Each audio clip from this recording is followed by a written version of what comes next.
ബഹുമാനപ്പെട്ട ശൈഖ് ജീലാനി തങ്ങളുടെ ജീവിതത്തിൽ കാണാം, മഹാനവറുകൾ തീരുമാനിച്ചു 40 കൊല്ലം ഞാൻ ഭക്ഷണം കഴിക്കില്ല.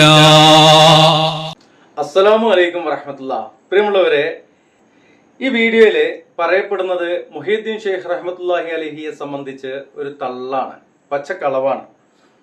40 വർഷം ഞാൻ ഭക്ഷണം കഴിക്കില്ലോ എന്നൊക്കെ നീട്ടിപ്പരത്തി പറഞ്ഞ ആള് പിന്നീട് ഇതേ ഭാഗത്ത് തന്നെ, ഇതേ വീഡിയോയിൽ തന്നെ ഇതിന് ശേഷം പറയുന്നത് ആ ഒരു 40 വർഷം എന്നുള്ളത് കുറച്ച് കുറക്കുന്നുണ്ട്, 40 ദിവസമാക്കുന്നുണ്ട്.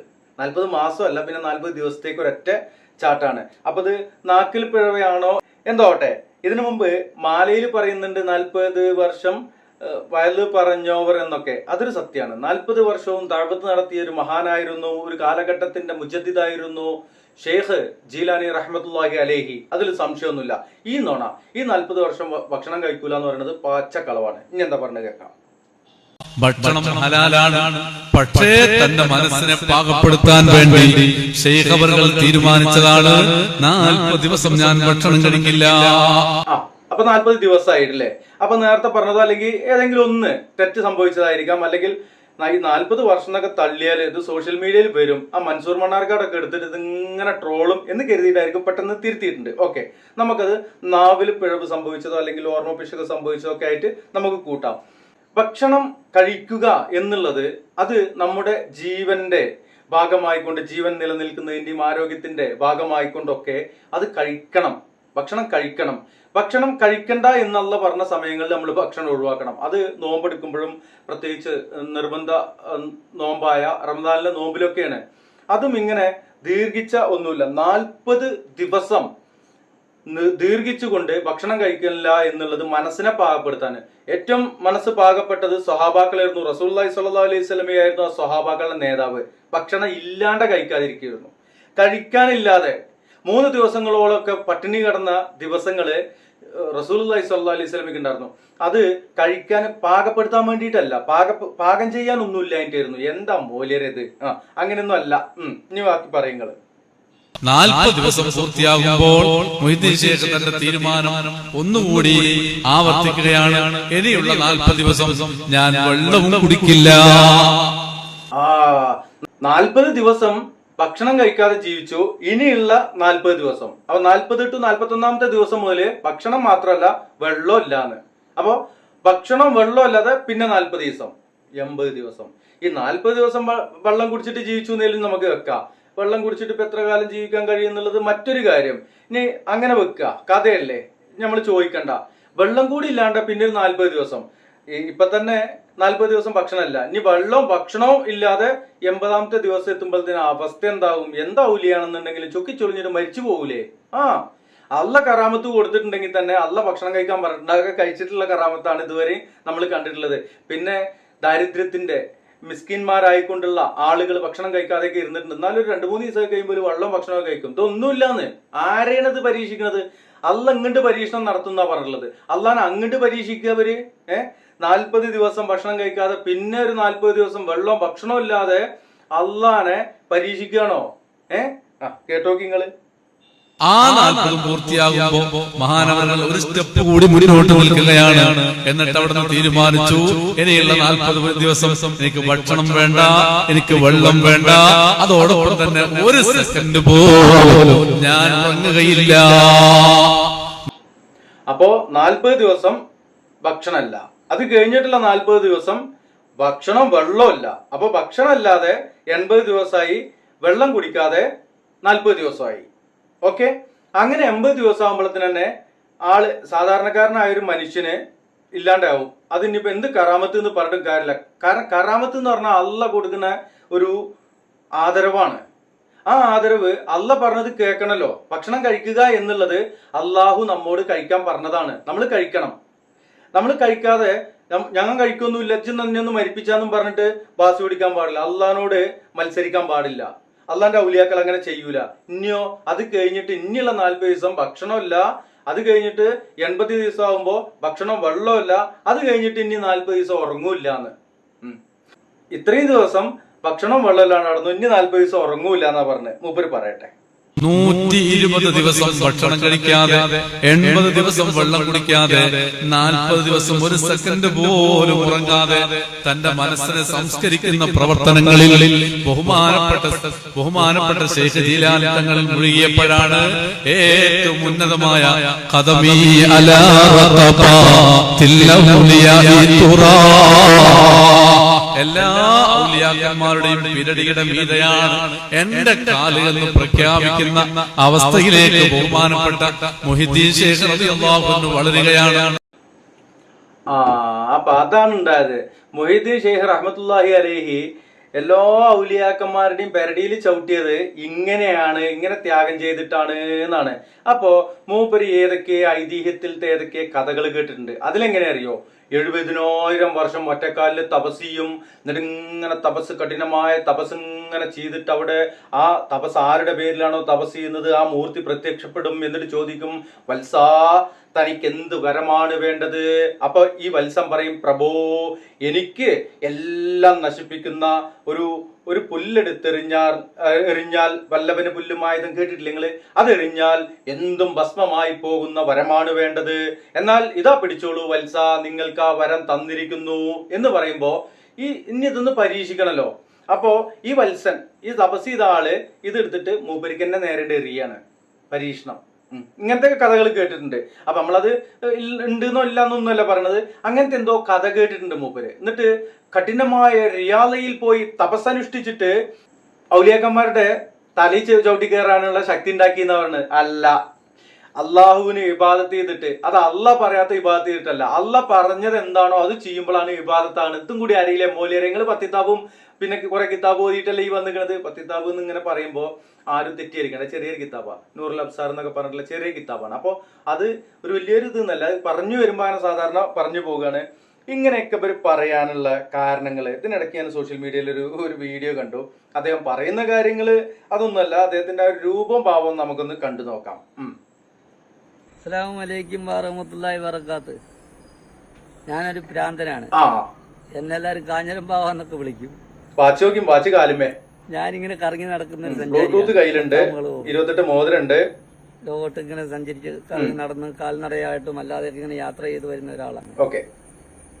അപ്പൊ ഞാൻ പള്ളികളിൽ ഇങ്ങനെ പോകുമ്പോഴത്തേനും അവിടെ 35, 40, 20, 25, 20, 18 ഇങ്ങനെ പ്രായമുള്ള ആൾക്കാർ കസേരകളിൽ നിന്ന് നിസ്കരിക്കുകയാണ്. എനിക്ക് സുജൂദ് ചെയ്യാൻ സാധിക്കുന്നില്ല, റുക്കു ചെയ്യാൻ സാധിക്കുന്നില്ല, സലാം വീട്ടാൻ സാധിക്കുന്നില്ല. ഇങ്ങനെ അവസ്ഥകളാണ്, അവര് ശാരീരികമായ അവസ്ഥയിലാണ് അവർ വന്നോണ്ട്. അങ്ങനെ പലർക്കും എന്നെ കൊണ്ട് കഴിയാൻ ചെറിയ മരുന്നുകൾ, ഞൊടുക്ക് വ്യക്തികളൊക്കെ പറഞ്ഞു കൊടുത്തിട്ടൊന്നും കുറവില്ല. അങ്ങനെ ഇരിക്കഴിഞ്ഞാല് എറണാകുളത്ത് വന്നൊരു മാസം താമസിക്കുന്ന സമയത്ത് ഇങ്ങനെ എറണാകുളത്ത്. ശരി, കാഞ്ഞിരമ്പാവ് നിങ്ങളുടെ കഥ കേൾക്കാനല്ല ഇത് കാണിച്ചത്, ആ ഒരു രൂപം കാണിക്കാനാ. കാലുമേണ് വാച്ച് കെട്ടിയിരിക്കണത്. മൂപ്പര് ഇരുന്ന് നമസ്കരിക്കാത്ത, ഈ സ്റ്റൂളിൽ ഇരുന്നിട്ടോ അല്ലെങ്കിലൊക്കെ ഇരുന്ന് ബുദ്ധിമുട്ട് അനുഭവിക്കുന്ന ആളുകൾക്ക് മരുന്നൊക്കെ കൊടുക്കുന്ന ആളുകളാ. ആ കാലുമ കെട്ടുന്ന വാച്ച് കയ്യുമേ കെട്ടുക എന്നുള്ള ആ ഒരു ഇൽമ് മൂപ്പർക്ക് കിട്ടിയില്ല എന്നുള്ളതാണ്. ഇനിയിപ്പോ കാലുമ കെട്ടിയാൽ എന്താ എന്നൊക്കെ ചില ആളുകൾ ചോദിക്കും. നിങ്ങൾക്ക് എന്തോ ആവാലോ, നിങ്ങൾക്ക് കാലുമല്ല വേറെ എവിടെയെങ്കിലും ഇത് കെട്ടിത്തൂക്കാൻ പറ്റുമെങ്കിൽ അവിടെയും കെട്ടിത്തൂക്കിക്കൊള്ളി. അദ്ദേഹം പറഞ്ഞത്, അദ്ദേഹത്തിനെ പരിചയപ്പെടുത്തിയത് പിരാന്തൻ എന്നാണ്. അത് അദ്ദേഹത്തിന്റെ ആ 28 മോതിരവും കാലുമ വാച്ചൊക്കെ കണ്ടപ്പോ തന്നെ, പിന്നെ കയ്യുമുള്ള വള, ആ വളനെ കുറിച്ച് ഡീറ്റെയിൽ പറയുന്നില്ല. അതെന്തായാലും അത് ഒരു ശരിയല്ലാത്തൊരു സാധനമാണ്. അതുപോലെ പച്ച ഷാളുണ്ട്, കോട്ടുണ്ട്, കയ്യിൽ ബ്ലൂടൂത്ത് ഉണ്ട്. അതിനിപ്പോ ബ്ലൂടൂത്ത് ഖുർആൻ ഇങ്ങനെ ഉറക്കെ കേൾക്കാനാണെന്നേലും വെക്കാം, പാട്ട് കേൾക്കാനൊന്നും അല്ല. എന്താവട്ടെ, ഇതുപോലുള്ള ആളുകളാണ് ഒരു കാലഘട്ടത്തിന്റെ മുജദ്ദിദായ ഷെയ്ഖ് മുഹിയുദ്ദീൻ അബ്ദുൽ ഖാദർ ജീലാനി എന്ന് ഇവർ കരുതിപ്പോയി. അതുകൊണ്ടാണ് ഇങ്ങനെയൊക്കെ ഇവർ പറയുന്നത്. ഇൻഷാ അല്ലാഹ് ആരായിരുന്നു ഷെയ്ഖ് ജീലാനി റഹ്മത്തുള്ളാഹി അലൈഹി എന്ന് ഏതെങ്കിലും വീഡിയോ കിട്ടുകയാണെങ്കിൽ ഇതിന്റെ ബാക്കിൽ ചേർക്കാം. കേൾക്കുക, മനസ്സിലാക്കുക. മുഹിയുദ്ദീൻ ഷെയ്ഖ് റഹ്മത്തുള്ളാഹി അലൈഹിയെ കുറിച്ച് ഇവർ പറയുന്ന അല്ല നമ്മൾ മനസ്സിലാക്കേണ്ടത്. യാഥാർത്ഥ്യമെന്ത്? ലാ തഷ്കുഅന്ന ഫീ ഇഖാലത്തിൽ ബരിയത്തിൽ ഗൈരിൻ മിൻ ഖൽഖില്ല എന്ന് പഠിപ്പിച്ച, സ്വന്തം മകനോട് പറഞ്ഞു കൊടുത്ത, മരണാസന്നനായി കിടക്കുന്ന അവസ്ഥയിലാണ് പറഞ്ഞു കൊടുക്കുന്നത്. പിതാവേ അങ്ങക്ക് വേദനയുണ്ടോ എന്ന് ചോദിക്കും. എന്റെ ശരീരമാസകലം വേദനയാണ്, എന്റെ ഹൃദയത്തിന് വേദനയില്ല. എന്റെ ഹൃദയം എന്റെ അള്ളാഹുവിങ്കിലാണ്. നീ നിന്റെ ആപൽ ഘട്ടത്തിൽ ഖാലത്തിൽ വലിയത്തിൽ വൈരിൻ മിൻ ഖൽഖില്ലാ, നീ നിന്റെ ആപൽ ഘട്ടത്തിൽ, പ്രതിസന്ധി ഘട്ടത്തിൽ, നീ നിലയില്ലാ കയത്തിൽ എവിടെയെങ്കിലും മഴദിൻ അജ്ജ് ക്ലാസ് നിന്ന് പോന്നിട്ട് കപ്പലിലിരിക്കുമ്പോ ഇജ്ജ് എടങ്ങേറാവുമ്പോ വേറെ ആരുമില്ല എന്ന് പറഞ്ഞിട്ട് ബദരീങ്ങളെ വിളിച്ചോ എന്നല്ല പറഞ്ഞു കൊടുത്തത്. വൈരിൻ മിൻ ഖൽഖില്ലാ, സൃഷ്ടാവിനെ അല്ലാണ്ട് വേറെ ആരെയും വിളിക്കരുത് എന്ന് പറഞ്ഞുകൊണ്ട് ഈ ലോകത്ത് നിന്നും വിട പറഞ്ഞ ഷേഖ് ജീലാനി റഹ്മത്തുള്ളാഹി അലൈഹി, അദ്ദേഹത്തെ കുറിച്ച് ഇവര് പാടി പറഞ്ഞ് നടക്കുന്നതൊക്കെ എത്രയാണ് അല്ലേ? ആ പറയുന്നതൊക്കെ കള്ളമാണ്. അത് അവര് തന്നെ അവരുടെ മാലയിൽ എഴുതി വെച്ചിട്ടുണ്ട്, കള്ളം പറയല്ല എന്നും സൊന്നാരേ, കള്ളന്റെ കയ്യേലേ പൊന്നു കൊടുത്തോവർന്ന് അവരെന്നെ എഴുതി വെച്ചിട്ടുണ്ട്. ഇനി ഇൻഷാല്ലാ ഇത് സംബന്ധമായിക്കൊണ്ട് മറ്റൊരു വീഡിയോ വരുന്നുണ്ട്. മുഹീദ്ദീൻ ഷെയ്ഖ് റഹ്മത്തുള്ളാഹി അലൈഹിക്ക് സുജൂദ് ചെയ്യുക എന്നുള്ള ഒരു സംഭവം ഉണ്ട് എന്നൊക്കെ പറഞ്ഞിട്ട് ഒരു മൗലിയരും കുറച്ച് കുട്ടികളും വന്നിട്ട് സുജൂദ് ചെയ്യുന്നുണ്ട്, വിശദീകരിക്കുന്നൊക്കെ ഉണ്ട്. ഇൻഷാല്ലാ അത് ഇതിന്റെ ബാക്കിൽ ഏതെങ്കിലും ഒരു ചാനലിലായിട്ട് ഇവരും കാണുക, മനസ്സിലാക്കുക. അള്ളാഹു അനുഗ്രഹിക്കട്ടെ. അസ്സലാമു അലൈക്കും വറഹ്മത്തുള്ളാഹി. ആരാ മുഹയ്യിദ്ദീൻ ഷെയ്ഖ് റഹ്മത്തുള്ളാഹി അലൈഹി? ഞങ്ങളുടെ നേതാവാ, ഞങ്ങളുടെ നേതാവാ. ആ ഷെയ്ഖിന്റെ കിതാബ് ഏതെന്നറിയോ? നമുക്ക് നമ്മുടെ പറയും മുഹയ്യിദ്ദീൻ മാല, മുഹയ്യിദ്ദീൻ മൗലിദ് കുത്തുബിയ്യത്ത്. മുഹയ്യിദ്ദീൻ ഷെയ്ഖ് കണ്ടിട്ടില്ല, കേട്ടിട്ടില്ല, അറിഞ്ഞിട്ടില്ല. ഹിജ്റ 471 കാലഘട്ടം ഇറാഖിന്റെ ബാഗ്ദാദിന്റെ മണ്ണിലാണ് മുഹയ്യിദ്ദീൻ ഷെയ്ഖ് ജനിക്കുന്നത്. കുത്തുബിയ്യത്ത് എഴുതിയ ആൾ ജനിക്കുന്ന ഹിജ്റ 1040 തമിഴ്നാട്ടിലെ കായപ്പട്ടണത്ത് ജനിക്കുകയും 1115 മരണപ്പെടുകയും ചെയ്ത സ്വദഖത്തുല്ലാഹിൽ കാഹിലി. ആ കുത്തുബിയ്യത്ത് നിങ്ങളാലോചിച്ചൊക്കെ, പഴുതാരപ്പള്ളിക്ക് അല്ല തൗഫീഖ് ചെയ്തിട്ട് മുഹയ്യിദ്ദീൻ ഷെയ്ഖിന് രണ്ടാമതൊരു ആയുസ് കൊടുത്തു സങ്കല്പിച്ചോ. അതേ മെമ്പർഷിപ്പ് എടുക്കാൻ വേണ്ടി വരാം. പള്ളി സെക്രട്ടറി ചോദിക്കാം, നിങ്ങൾ സുന്നിയാ എന്തെങ്കിലുമൊക്കെ ചോദിക്കാം. നിങ്ങൾ കുത്തുബിയ്യത്തൊക്കെ ചെല്ലാറുണ്ടോ? കുത്തുബിയ്യത്തോ എനിക്കൊന്നും പരിചയമില്ലല്ലോ. നിങ്ങൾ മുഹയ്യിദ്ദീൻ മാലൊന്നും പാടലില്ല. എന്റെ പേരിലൊരു മാല. ഓ നിങ്ങൾ വഹാബിയാണല്ലേ, നിങ്ങൾ മുജാഹിദല്ലേ, പൊക്കോ അങ്ങോട്ട്. അവിടെ അപ്പുറത്ത് വല്ല കുന്നോളത്ത് വല്ല സലഫി പള്ളി ഉണ്ട്, അവിടെ പൊയ്ക്കോ, ഇവിടെ മെമ്പർഷിപ്പ് ഇല്ല എന്ന് പറയൂല്ലേ? ഷെയ്ഖിനോട് പറയൂല്ലേ? ആ ഷെയ്ഖിന് പോലും പരിചയമില്ല. ഇല്ല. ഇനി ആരാ ഷെയ്ഖ് എന്ന് ഓർത്തൊക്കെ നമ്മൾ പഠിച്ചിട്ടുണ്ടോ ഷെയ്ഖിനെ? അദ്ദേഹത്തിന്റെ ഒറിജിനൽ പേരെന്താണെന്നറിയോ? അബ്ദുൽ ഖാദർ എന്നാണ് അദ്ദേഹത്തിന്റെ പേര്. അല്ലേ? ഹസൻ റളിയല്ലാഹു അൻഹുവിന്റെ പരമ്പരയിലാണ് ഉമ്മ ജനിക്കുന്നത്. ഹുസൈൻ റളിയല്ലാഹു അൻഹുവിന്റെ പരമ്പരയിലാണ് വാപ്പ ജനിക്കുന്നത്. അവിടെ നിന്ന് ഇതാ യസീദിന്റെ ഭരണകാലഘട്ടം കടന്നു വരുമ്പോ ഭരണകൂടത്തോടുള്ള അസംതൃപ്തി കാരണം ആ കുടുംബം പോയി താമസമാകുന്നത് എവിടെയാണെന്നറിയോ? കാസ്മിയൻ കടൽത്തീരത്തുള്ള ജീലാൻ എന്ന് പറയുന്ന പട്ടണത്തിലാണ്. സ്ഥലം അവിടെ വെച്ചുകൊണ്ടാണ് അബ്ദുൽ ഖാദർ എന്ന പുന്നമോനെ ജനിക്കുന്നത് എങ്കിൽ സ്ഥലപ്പേരിനോട് ചേർത്തുകൊണ്ട് അബ്ദുൽ ഖാദർ ജീലാനി എന്ന പേര് കിട്ടുകയാണ്. ചെറുപ്പത്തിലെ വാപ്പ മരിച്ചുപോയ യതീമായി വളർന്നു വന്ന പൊന്നുമോനെ പാഴ്സി ഭാഷയിലാണ് മാതാവ് പഠനം കൊടുത്തത് എങ്കിൽ ആ പൊന്നുമോനെ അറബി പഠിപ്പിക്കാൻ വേണ്ടി ഉമ്മ പറഞ്ഞേക്കുന്നത് എവിടേക്കാണെന്നറിയോ? 300 മൈലുകൾക്കപ്പുറമുള്ള ഇറാഖിന്റെ ബാഗ്ദാദിലെ നിസാം യൂണിവേഴ്സിറ്റിയിലേക്ക് മാതാവ് തന്റെ പൊന്നുമോനെ ഒറ്റക്കായി കാൽനടയായി പറഞ്ഞേക്കുമ്പോ അവിടെ ചേർന്നുകൊണ്ട് അറബി ഭാഷ പഠിച്ചിട്ട് പിന്നീട് ഖുർആൻ പഠിച്ചു, ഹദീസ് പഠിച്ചു, പണ്ഡിതനായി തീർന്നു പോയ അബ്ദുൽ ഖാദർ ജീലാനിയോട് 26ാമത്തെ വയസ്സിലൂടെ പഠനം പൂർത്തിയാക്കിയിട്ട് അവിടുന്ന് യൂണിവേഴ്സിറ്റിയിൽ നിന്ന് പുറത്തിറങ്ങുമ്പോ തന്റെ പ്രിയപ്പെട്ട ഗുരുനാഥനുണ്ടല്ലോ, അല്ലാമ യൂസുഫ് അയ്യൂബുൽ ഹമദാനി എന്ന് പറയുന്ന പണ്ഡിതന് അബ്ദുൽ ഖാദർ ജീലാനിയെ വിളിച്ചുകൊണ്ട് പറയുന്നു, മോനെ സമൂഹം അന്ധവിശ്വാസങ്ങളിലാണ്, അനാചാരങ്ങളിലാണ്. അന്നിതാ ഉമവി കാലഘട്ടത്തിന്റെ പര്യവേഷണം നടന്നുപോയ കാലഘട്ടങ്ങളിലോട് പള്ളി മിമ്പറുകൾ പോലും ഭരണകൂടങ്ങൾക്ക് വേണ്ടി ഒത്താശ പാടുകയാ. അതുകൊണ്ട് അതിനെതിരെ പടപൊരുതണമെന്ന് പറയുമ്പോ 26 വയസ്സുള്ള ചെറുപ്പക്കാരൻ വിവാഹം കഴിച്ചിട്ടില്ല, ഇറങ്ങുകയാണ് റബ്ബിന്റെ മാർഗത്തില്. കവലകളായ കവലകൾ മുഴുവനും തൗഹീദ് പറയുകയാ. എങ്ങനെയെല്ലാം അല്ലാഹുവിന്റെ മാർഗത്തിലൂടെ ദഅവത്ത് നടത്താൻ പറ്റോ? അങ്ങനെയെല്ലാം ആ ചെറുപ്പക്കാരൻ ഇറങ്ങുമ്പോ ലോകത്തിന് വിലപ്പെട്ട മുത്തുപോലുള്ള ഗ്രന്ഥങ്ങൾ സമ്മാനിക്കുമ്പോ അവസാനം 52ാമത്തെ വയസ്സിലാ 26 കൊല്ലത്തിന്റെ ഇടവേള കഴിഞ്ഞുകൊണ്ട് നാട്ടിലേക്ക് തിരിച്ചു വരുന്നത് എങ്കിൽ അന്ന് കാലം വിളിച്ച പേരാ മുഹിയുദ്ദീൻ. ദീനിന്റെ പുനരുദ്ധാരകൻ എന്ന 52-ാമത്തെ വയസ്സിലാണ് വിവാഹം കഴിക്കുന്നത്, 92-ാമത്തെ വയസ്സിലാണ് വിട പറയുന്നത്. ഈ കാലഘട്ടത്തിനിടക്ക് 4 വിവാഹമാണ് കഴിച്ചത്. 22 പെൺമക്കളും 27 ആൺമക്കളുമായി 49 മക്കളുണ്ടായിരുന്നു ഷെയ്ഖനെങ്കിൽ അവസാനം 92-ാമത്തെ വയസ്സില് റബീഉൽ ആഖിർ 11 വൈകുന്നേരം ഈ ലോകത്തോട് വിട പറയുന്ന ഘട്ടത്തിൽ വുളു എടുത്തുകൊണ്ട് മരണത്തിന്റെ കിടക്കയിലൂടെ കിടക്കുമ്പോ മൂത്ത മകനും പണ്ഡിതനുമായ ഷെയ്ഖ് അബ്ദുൽ വഹാബ് വാപ്പാനോട് വന്ന് ചോദിക്കുന്നു, വാപ്പാ എന്തെങ്കിലും ഒരു വസിയത്ത് തരോന്ന് ചോദിക്കുമ്പോ ആ പിതാവ് പറയുന്നു, മോനെ നിനക്ക് ജീവിതത്തിൽ ആശ്രയം കാണാനുണ്ടെങ്കിൽ അല്ലാഹനെ മാത്രമേ ആകാവൂ എന്ന് പറഞ്ഞ് ആ പണ്ഡിത കേസരിയെ മറന്നുപോയല്ലോ, ആ പണ്ഡിത തേജസ്സിനെ മറന്നുപോയില്ലേ.